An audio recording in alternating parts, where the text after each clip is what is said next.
Farhan Madani, kelas reguler A. Hari ini saya akan menyampaikan tentang materi sistem integumen. Oke, yang pertama ada pengertian sistem integumen.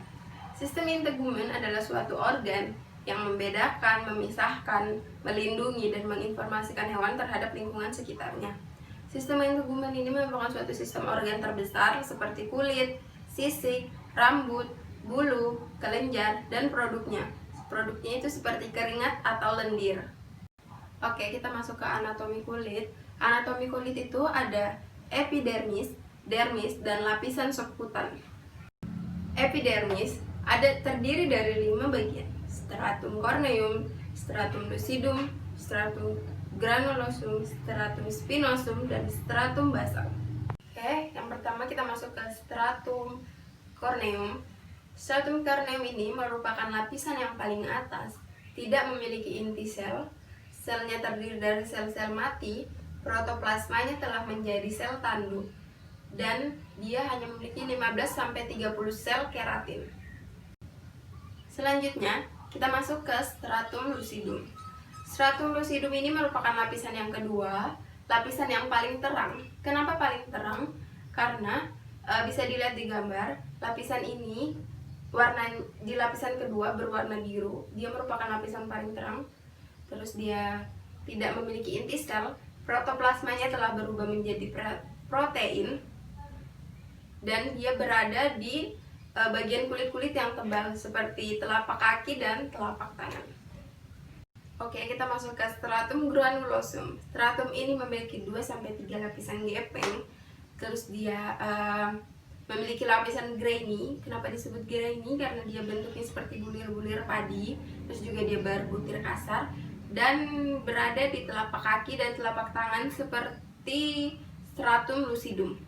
Oke, selanjutnya kita masuk ke stratum spinosum. Stratum spinosum ini merupakan lapisan yang paling tebal, tebalnya sekitar 0,22 mm, bentuknya poligonal. Poligonal berbentuk beda-beda. Mengapa bentuknya beda-beda itu? Terjadi karena adanya proses mitosis. Terus juga lapisan ini memproduksi keratin yang berfungsi untuk menjaga kelembapan kulit kita, dan juga terdapat sel Langerhans di dalam lapisan ini. Oke, selanjutnya lapisan yang paling terakhir, lapisan namanya stratum basal, merupakan lapisan paling dalam. Bentuknya itu kubus. Bagian ini yang memproduksi melanin. Melanin itu kayak zat sel warna dalam kulit kita. Biasa itu melanin itu yang menentukan warna kulit tubuh, warna kulit kita. Terus juga sel-sel basal ini mengadakan mitosis yang berfungsi untuk reproduktif. Oke, tadi kita sudah membahas epidermis. Sekarang kita lanjut ke anatomi kulit lainnya, yaitu ada dermis. Dermis merupakan lapisan di bawah epidermis yang memiliki jaringan ikat yang memiliki 2 lapisan, yaitu pars papillare yang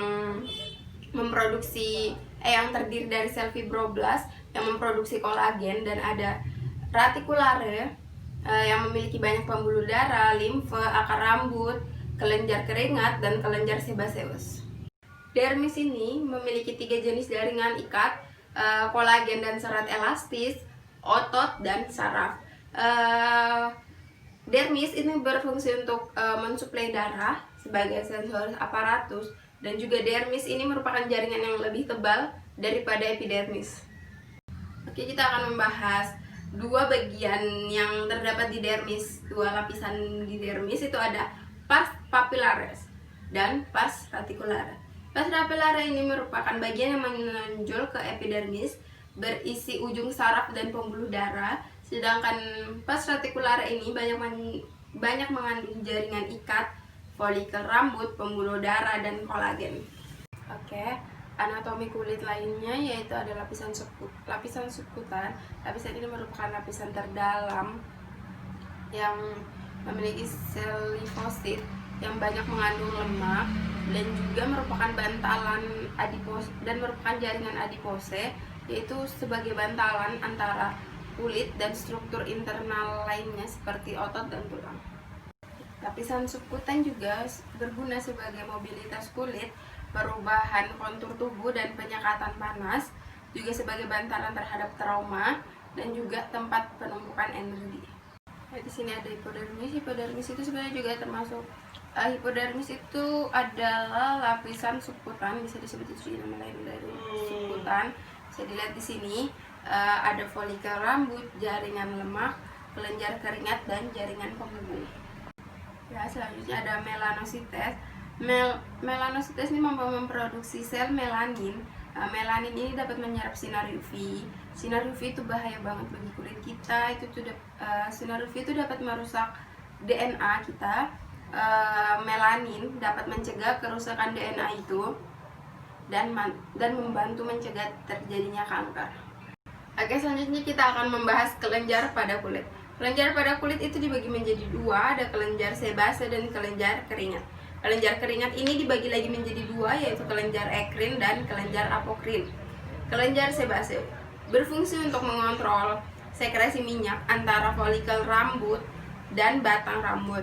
Sedangkan kelenjar keringat itu kan dibagi menjadi dua. Kelenjar ekrin ini terdapat di semua bagian kulit, berfungsi untuk sebagai mengontrol keringat sebagai reaksi peningkatan suhu lingkungan. Itu contohnya seperti ini. Kalau cuaca kita lagi panas, otomatis keringat kita akan keluar. Itulah fungsi kelenjar ekrin. Apabila cuaca dingin, keringat kita tidak keluar, tapi sebagai gantinya, sebagai sistem sekresi kita, urin yang keluar. Selanjutnya kita bahas kelenjar apokrin. Kelenjar apokrin ini terdapat di anus, labia mayora, aksil, skrotum, berm, wara, pada folikel rambut. Kelenjar ini aktif pada masa pubertas. Oke. Sistem integumen lainnya yang terdapat pada tubuh kita itu ada rambut. Rambut itu terdapat di seluruh kulit kecuali telapak tangan, kaki, dan permukaan dorsal. Rambut itu dibagi lagi menjadi dua jenis. Ada rambut terminal, itu rambut yang dapat panjang dan pendek, contohnya kayak rambut kita. Lalu ada rambut velus. Rambut ini rambut yang pendek dan halus, contohnya seperti kayak di kulit tangan kita, kaki, seperti itu. Kayak bagian sistem integumen lainnya itu ada kuku. Kuku itu permukaan dorsal ujung distal jari tangan dan kaki, terdapat lempeng keatin yang keras dan transparan, tumbuh dari akar yang disebut dengan kutikula. Fungsinya ini untuk mengangkat benda-benda kecil. Pertumbuhannya itu sekitar 0,1 mm per hari. Oke, selanjutnya kita akan membahas fungsi-fungsi kulit.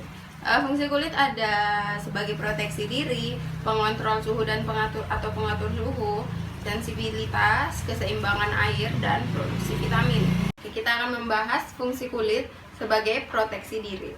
Di sini kulit sebagai proteksi diri itu misalnya seperti memproteksi badan kita dari masuknya benda-benda dari luar, melindungi dari trauma secara terus-menerus, mencegah cairan yang keluar berlebihan, menyerap senyawa lipid seperti vitamin A dan D yang larut lemak, dan memproduksi melanin. Selanjutnya, pengatur suhu. Pada suhu dingin dan dilandasi pada kondisi panas, peredaran darah meningkat dan terjadi penguapan keringat. Selanjutnya ada sensibilitas. Maksud sensibilitas di sini sebagai fungsi kulit itu seperti mengindra suhu, rasa nyeri, sentuhan, dan raba. Oke, fungsi kulit lainnya itu ada keseimbangan air. Stratum corneum dapat menyerap air sehingga mencegah kehilangan air serta elektrolit yang berlebihan dari dalam tubuh dan mempertahankan kelembapan dalam jaringan subkutan. Selanjutnya itu ada produksi vitamin.